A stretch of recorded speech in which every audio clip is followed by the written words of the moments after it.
अगर रोटियां बच जाती है तो इस रेसिपी को देखने के बाद आप या एक्स्ट्रा बनाने के लिए मजबूर हो जाएंगे। तो hey everyone, welcome back to my channel. आज ना सुबह की खूब सारी रोटी बची हुई थी। मैंने सोचा चलो इतनी सारी रोटी बची हुई तो जिसका कोई ना कोई तो जुगाड़ लगाना ही पड़ेगा। तो इसके लिए मैंने क्या किया ना, मेरे पास थोड़े से काले वाले चने थे जिसे मैंने उबाल के रखा था। फिर अगर आपके पास ना हो तो छोले या फिर चने को थोड़ा सा भिगो के उबाल लीजिए। अब क्या करेंगे ना, इसे मैं ले रही हूँ मिक्सर जार में। अब इसमें मैं ऐड करूंगी उबले हुए चने, काले वाले चने। इसमें पानी ऐड नहीं करेंगे, तो बस हमें यहाँ पे चने को इसमें डाल देना है। इसी के साथ ही थोड़ा सा मैं पनीर ऐड कर रही हूँ। अगर आप चाहे तो कर सकते हैं, इसके बगैर भी आप इसे बना सकते हैं। तो बस इसे हमें पीस कर तैयार कर लेना है। पल्स मोड में इसे ऑन ऑफ करते हुए आप चला लीजिए। तो यहाँ पे मैंने चने को पीस लिया है। अब पैन में ऐड करेंगे ऑयल। ऑयल की जगह आप यहाँ पे बटर भी यूज कर सकते हैं। उसमें थोड़ा सा ऐड करेंगे जीरा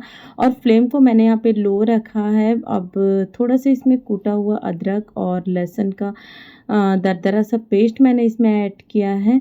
और बस इसको थोड़ा सा कच्चापन जैसे दूर हो जाएगा ना, बस इसमें ऐड करेंगे कुछ सूखे गरम मसाले, जिसमें मैंने हल्दी, लाल मिर्च पाउडर, धनिया पाउडर, जीरा पाउडर, थोड़ा सा गरम मसाला लिया है। इन मसालों को ना आप यहाँ पे ड्राई भी डाल सकते हैं या फिर थोड़ा सा पानी में घोल के भी डाल सकते हैं। तो बस यहाँ पे लो फ्लेम में मसालों को थोड़ा सा चला लेना है ताकि मसाला जले ना, और तुरंत ही हमें इसमें थोड़ा सा पानी ऐड कर देंगे, वरना सूखे मसाले तुरंत ही जल सकते हैं। तो यहाँ पे सूखे मसालों को हमें 1 से 2 मिनट के लिए चला लेना है, जब तक कि मसाले थोड़े से थिक ना हो जाए। मसाला जब यहाँ पे पक जाएगा तो देखिए आपको लग रहा होगा कि यहाँ पे ऑयल सेपरेट होने लगा है। और इस समय मैं यहाँ पे नमक ऐड कर रही हूँ, क्योंकि मैंने नमक ऐड नहीं किया था। याद रहे कि मैंने चने को उबालते समय भी नमक ऐड किया था, तो आप नमक ध्यान से डालें।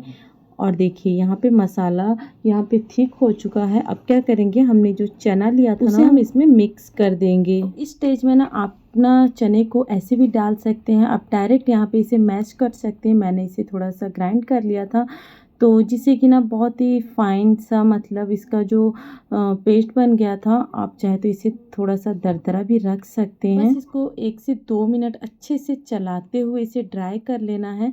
देखिए इस स्टेज तक हमें इसे ड्राई कर लेना है। ऊपर से थोड़ा सा मैं आमचूर पाउडर और धनिया पत्ता मैं इसमें ऐड कर दूंगी। अब इसकी ड्रिपिंग के लिए इसमें ले रही हूँ हंकर्ड। चाहे तो यहाँ पे मेयोनीज भी ऐड कर सकते हैं। थोड़ा सा इसमें मैंने हनी ऐड किया है, जिससे कि ना इसका टेस्ट बहुत ही बढ़िया आएगा।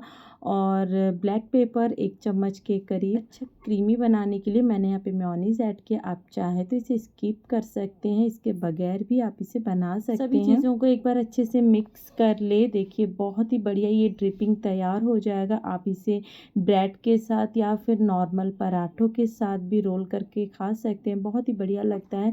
अब हमने जो चने का जो स्टफिंग बनाया था ना, अब क्या करेंगे, इसकी इस तरह से राउंड शेप दे देंगे।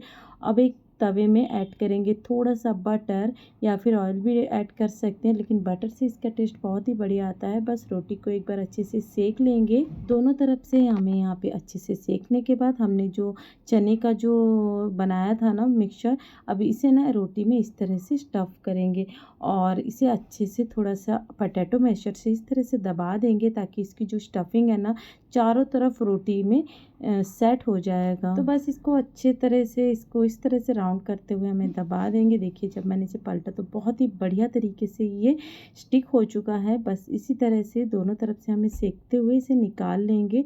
और आप चाहे ना एक एक करके सारे रोटियों को इस तरह से बना के रख सकते हैं। जब आप इस तरह से रख कर तुरंत आप दे सकते हैं। देखिए मैंने यहाँ पे 2 से 3 रोटियों को इस तरह से बना लिया है। क्या करेंगे, हमने जो यहाँ पे दही की ड्रिपिंग बनाई थी ना, उसे ले लेंगे और आपको जितना देना है कम ज़्यादा आप यहाँ पे इसे लगा सकते हैं। और ना चीज़ भी डाल सकते हैं, बच्चों को बहुत ही पसंद आता है। ऊपर से थोड़ा सा कैबेज और प्याज कैप्सिकम से मैंने इसकी स्टफिंग दी थी, जिससे खाने में बहुत ही बढ़िया लगता है। आप चाहे तो चीज़ स्लाइस राइस भी रख सकते हैं, थोड़ा सा नींबू का रस और ऊपर से थोड़ा सा ब्लैक पेपर।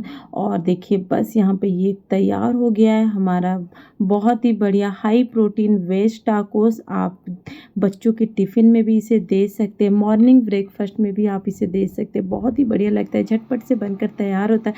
ख़ास बात ये है कि बची हुई रोटियों से आप इसे बनाकर तैयार कर सकते हैं। अगर आपको ये रेसिपी पसंद आती है तो प्लीज़ चैनल को लाइक सब्सक्राइब कर दीजिएगा। फेसबुक में देख रहे हैं तो पेज को फॉलो करिएगा। तो चलिए मिलते हैं इसी तरह से एक नई रेसिपी के साथ। Thank you for watching, take care, bye bye.